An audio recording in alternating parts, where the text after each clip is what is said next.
money's going to. And as you mentioned, the $2 from the DUI tickets goes to traumatic brain injury programs. Great idea. And I want to know how the hemorrhage starts. I mean, how is it legal that money that's designated for this purpose gets siphoned out by other groups? There are more good causes than there are legislators. And in a way, what happens is, part of it is the conflict between private support and public support. And so people go to private nonprofits or churches or foundations. And when they can't get there, they go to government first and then go to the other. But at some point, somebody has a passion for a bill as big as everybody's passion here is for brain injury. And they knock on the doors of their fellow legislators, or they bring a team in just like I would organize it here.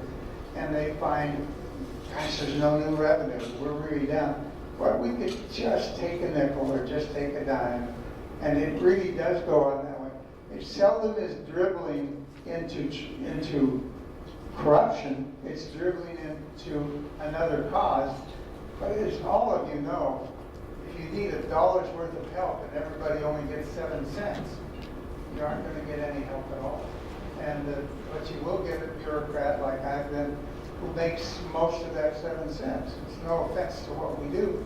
Somebody has to be out there doing it. So it's really just like, it's like the family says we should treat all kids equally in our family. All the grandchildren ought to get an X.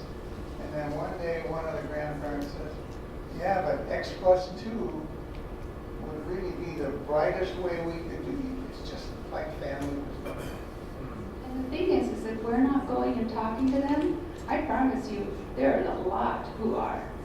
So they're going to hear the people that do go talk to them, and if they don't hear from people in TBI, it's not going to cross their mind. There are a lot of compelling issues out there, and there are people going and telling legislators about it. But our group hasn't been as vocal, and I think a lot of it is reflective of the type of disability that we have. A lot of us are injured as adults. We don't have moms and dads who are advocating for us as kids and continue throughout our lives.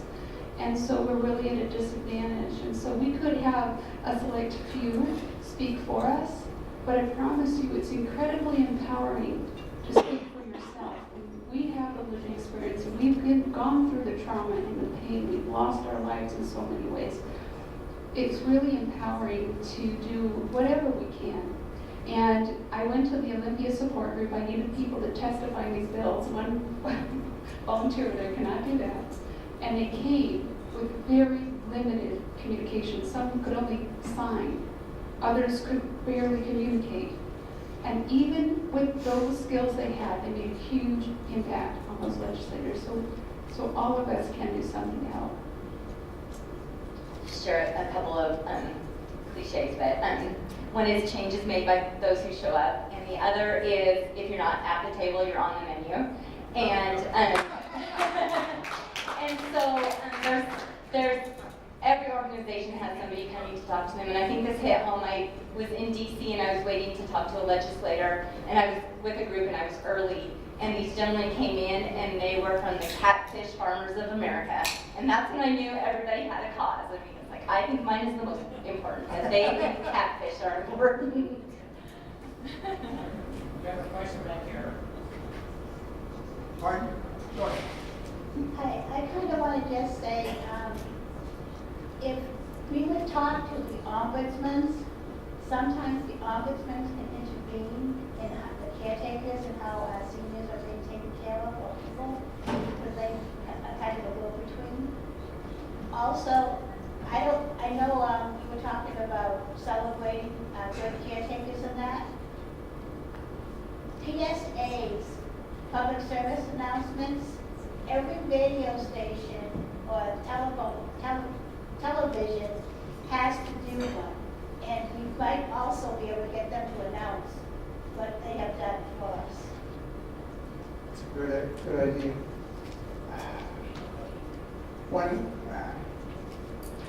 Well, I'm going to say organize in the sense that in this room, if you could really find 7 of you, if you can find 7 of you who would be dogged between now and the next session. And dogged doesn't mean that's all you do. Dogged means that you've thought about it, you create an organizational way, and you divide it up, who goes to see people, and you've identified some others. And then you just start introducing yourself. And your local city council or county council or commissioners, get one of them to be an advocate for you, so that somebody from inside the system is jumping on the same bandwagon that you're. It is, I do charm people, but I don't do it to try and get something for myself. These causes are more important than all of you know that when you go home, it won't be easy tonight. And that's what legislators don't understand.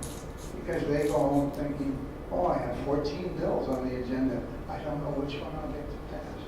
That's not as important as you saying, I don't have any food on the table, or something like that. We have a question over here.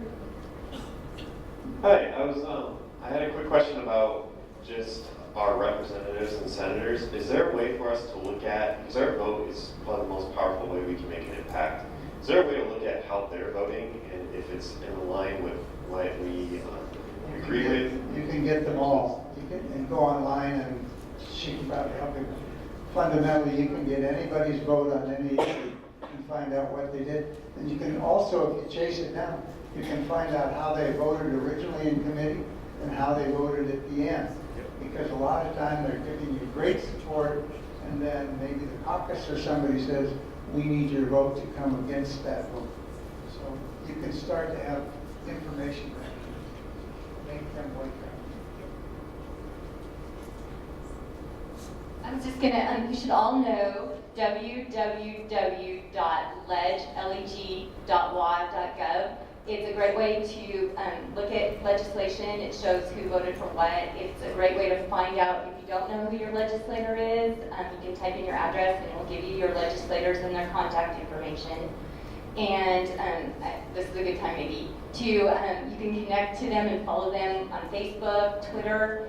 You can sign up to get email updates from them, and that's a good way to watch what they're doing and watch the things that are important to them and have a way to connect to them. So we have a question up here in front. And one thing I want to add is that this past session, while I've been making relationships with legislators throughout Washington State, it would mean a lot if you, as their local constituent, which is person in their area, follow up. So take the baton. They're going to leave Olympia, they're going to go back to Wenatchee, or back to Spokane, or back to Bellingham, and I won't be there anymore to talk to them or filter around campus, but you could be, and we need help throughout the state. So if you could do that in your local community, it really does make a difference. It's not wasted time, I promise. We have time for one, maybe 2 questions. John, did you have one? I thought I saw a hand back there. Yep, we have a question here. Not really a question. In my experience dealing with the legislatures, they're really easy to talk to if you can get with them. The other thing is that email works really well. You will get a response from somebody. My neighborhood has an annual block party. We invite one of the legislators to it every summer, and we usually get at least one of them to come in. So that's one way you can talk to them. I concur with all of that, and also ask your council member or your commissioner and flood the room with people who think they're going to get away without having to say yes. Lori, before I turn it back over to you, I just want to point out how hard the planning committee worked on this session. It took us 6 months to find 3 people whose first names all began with D. And so I know that's a behind-the-scenes secret, but I thought I'd tell you. And 2 of them were beautiful. There you go. So I want to thank you, all 3 of you. Please give a round of applause in appreciation. Good Dennis. Daniela and Justin. Okay, and they'll be around for a little bit. You can talk to them if you need to. Let's try to meet over there. If you really are interested in doing something, or to the front? Yeah. Okay. Okay, all right, they can come to the front. So we do have a break. Take advantage of it and meet with these folks to have that conversation. It's important stuff.